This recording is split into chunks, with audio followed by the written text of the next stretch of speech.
Dok, wala pa mang 1 month si baby. Inubo, may pulmonya daw. Dok, kakapanganak pa lang ni baby. Okay naman siya paglabas. Pero nahirapang huminga, may pulmonya daw. Pag-uusapan natin yan ang neonatal pneumonia. Ang neonatal pneumonia, isa po yung kondisyon sa mga bagong silang kung saan merong impeksyon ang kanilang baga. Okay, alam ko na-explain na ito ng inyong mga doktor, pero dahil worry pa rin kayo mga mommies and daddies, kaya kayo napasearch para sa dagdag kaalaman. Ang goal ng video na ito ay para magbigay ng dagdag kaalaman, mag-reiterate ng impormasyon, magbigay linaw. Hindi po ito kapalit ng consultation, kaya kung meron po kayong mga symptoms na nakikita kay baby, o kaya naman kung naka-admit na si baby at meron pa kayong gustong malaman tungkol sa kaso niya, huwag kayong magatubiling magtanong sa inyong mga doktor dahil sila talaga ang nakakaalam sa kaso ni baby.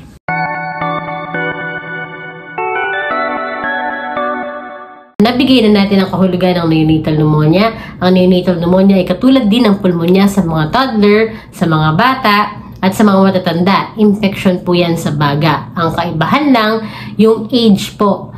Neonates, ibig sabihin, bagong silang. At meron ding difference ito pertaining sa symptoms ni baby. Dahil hindi lahat ng neonates ay kailangan ubuhin para magkaroon ng neonatal pneumonia. Yes, hindi po kailangan ng ubo, hindi kailangan na hingal siya. Kahit isang symptoms lang or kahit isang senyalis lang ay masasabi natin na may problem sa kanyang baga. Isa-isahin natin ang mga senyalis or mga symptoms na makikita sa isang neonate na makakapagsabi na meron itong pulmonya. Magpapakita po ako ng video at aalamin natin ano-ano itong mga symptoms nito.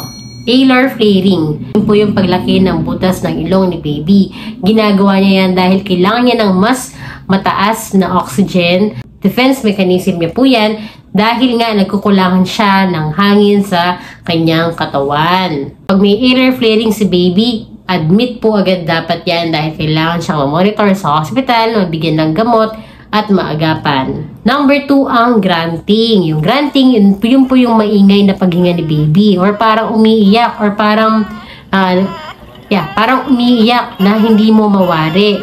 Para siyang naghahabol ng hininga niya.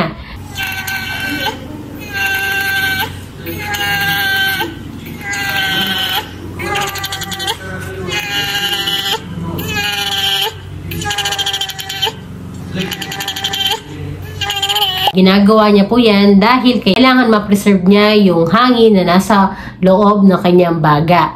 Ang grunting, kaya po nyo narinig ng maingay yan dahil ito ay humihinga na sarado ang kanyang glottis. Dahil nga pinapreserve po niya yung oxygen na nasa loob ng katawan. It says that the definition of grunting is nag-exhale daw po siya in a closed glottis. Kaya maingay. Retraction. Medyo nakakatakot kapag ganyan ang symptoms ni baby. Malalim ang paghinga, nagagamit ang mga accessory muscles ng chest.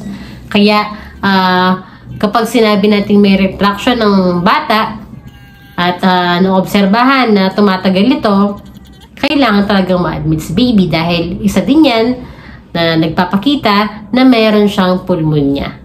Next is yung pangitim or yung cyanosis. Kapag nakitaan na nag-cyanosis si baby or nangitim ng ilang segundo, maaaring tumigil siya sa kanyang paghinga. Kapag may cyanosis na nakita kay baby or na obserbahan na nangitim talaga siya ng matagal, ibig sabihin ay tumigil siyang huminga or tumigil yung kanyang paghinga.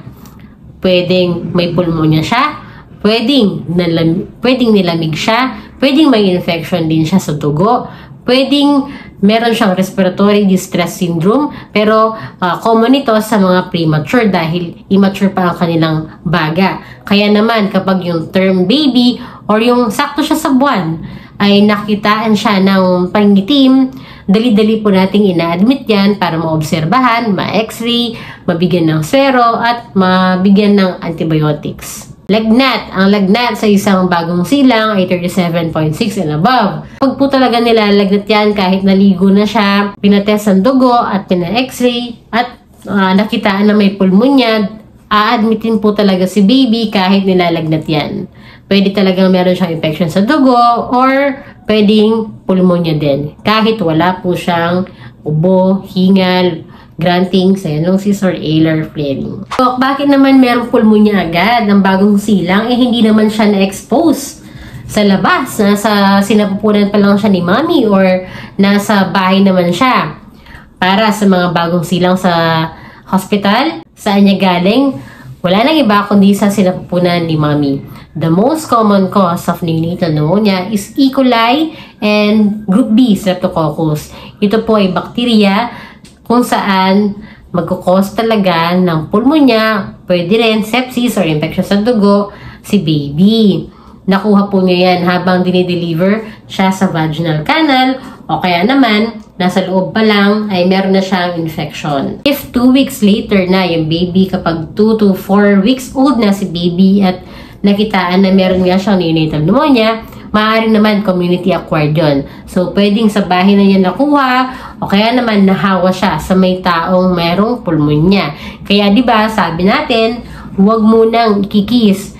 Iselan muna natin sila dahil mababa pa ang kanilang immune system. Hindi pa ganun ka-mature. Isa pa, wala pa silang bakuna. Kaya okay lang na medyo iselan natin sila na huwag muna ipapakis sa iba. Dahil hindi natin alam kung saan sila galing o kaya naman hindi natin alam na meron sila daladalang bacteria or virus. Ang mga risk factor, mga factor na magpapataas ang chance na magkapulmonya si baby ay number 1, kapag hindi po siya term, kapag premature yan. Dahil nga hindi pa develop ng maigi or hindi pa fully develop or fully mature ang kanyang lungs. Kaya madali-dali siyang makakakuha ng infection. Number 2, kapag CS born si baby. Ang mga pinanganak through CS, mataas ang chance na mahirapan silang huminga, pwede mag-apnea, pwede ding magka-respiratory distress syndrome. Pero hindi din naman natin maiiwasan na magkaroon ng pulmonya, magka-neonatal pneumonia ang isang newborn kapag pinanganak siya ng normal.